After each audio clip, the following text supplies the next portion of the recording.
What is going on, guys? Welcome back to another build video. This build video is the Bringer of Death, which has got super high weapon damage and really high penetration. It cuts through enemies as the damage is just so high.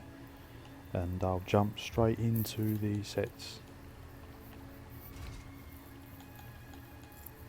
So the first set we are running is the Witch Knight, which gives you 3 lines of weapon and spell damage. I'm running 2 swords this time, as they will increase your weapon and spell damage, rather than axes, as that increases critical damage, so we're stacking everything into weapon damage. These are both sharpened. You could go Nirnhoned for even more weapon damage, but I prefer the sharpened. We are running a Balorg, which will at 500 ultimate give you massive penetration and extra weapon and spell damage.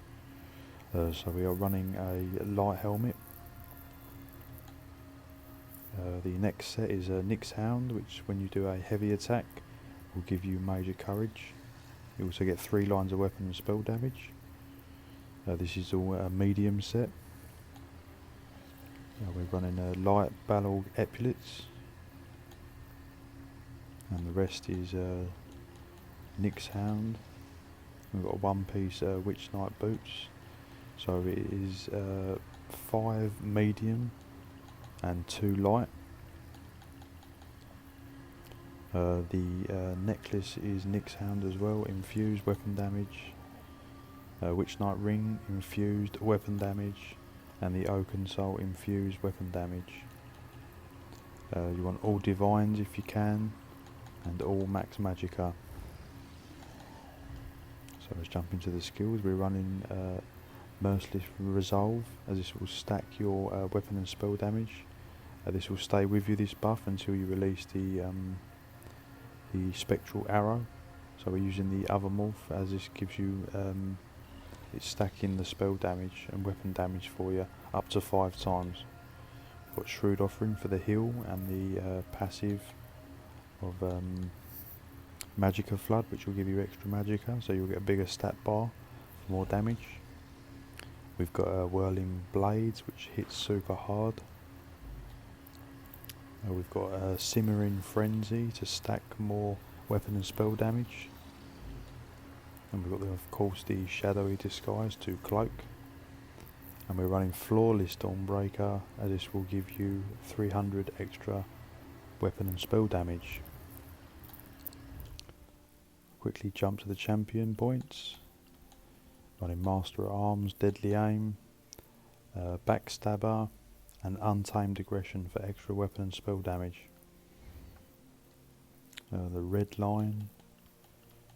I've got Celerity on, Bastion to cut through damage shields. I've got Strategic Reserve on, as that will stop when you're activating Simmering Frenzy. It eats into your health recovery, so the more ultimate you've got, the less you have to keep spamming your heals. And we've got Rejuvenation. So these are the stats flat with no buffs. So you're already at 7,200 weapon damage. This will escalate to about 11.5k weapon damage, and you'll get about 40% weapon crit, and the physical pen will go over 20k.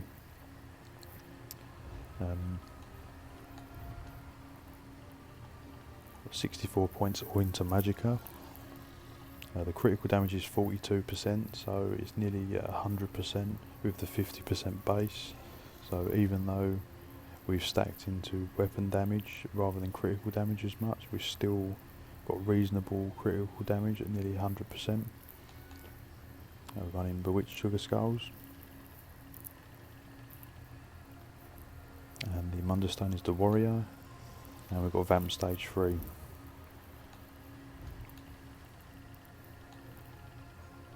I'm also a Khajiit on this for critical damage bonus. But again, if you ran high health, that would push it. There's things you can push it beyond 11.5k. I just want a balance as well. so you could easily probably get 13k weapon damage. But obviously you still want to make the build viable, so there's no point just having all weapon damage and you've got no penetration or no crit. So I've tried to balance it. But yeah, if you had the races, say high elf or dark elf or orc, it's going to be at 12k. And then say if you had the weapons, yeah, like I said, Nirnhoned instead of sharpened, because you don't really need the pen because you get it from the battle org, you could then be at, like, say 12.5k. And obviously if you golded everything out as well, the Divine's Mundus, which I think, oh yes, Warrior, yeah, so that will go up as well, so you'll probably be nearing the 12.5k, 13k mark. The CP's already there for the Untamed.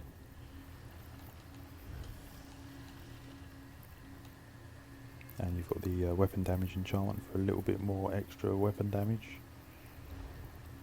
And of course the vampire line.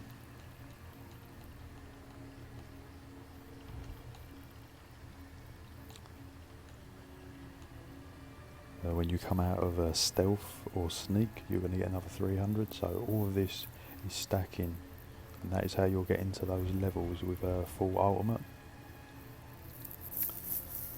So I'll just show you the rotation quickly. It's not really much of a rotation. First thing you want to do is just get your relentless buffs ready. So as you can see, that is already stacked up there. And then you can put your Simmering Frenzy on.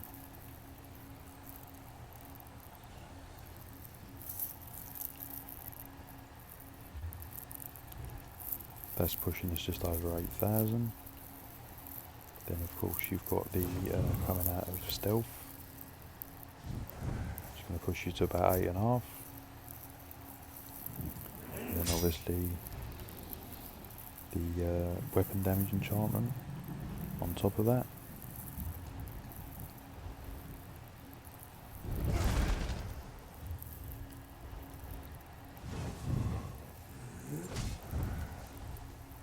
So it's going to push you to nearly 9. And then obviously if you throw the heavy attack in, it's going to push you back to about 9,300. And once you hit the ultimate, that is going to then push you, when it's fully charged of course, that is going to then push you to that level of, say, so you're nearly at 10k already, but yeah, it will go to about 11.5. So that's pretty much the build, guys. Like I said, it's really easy.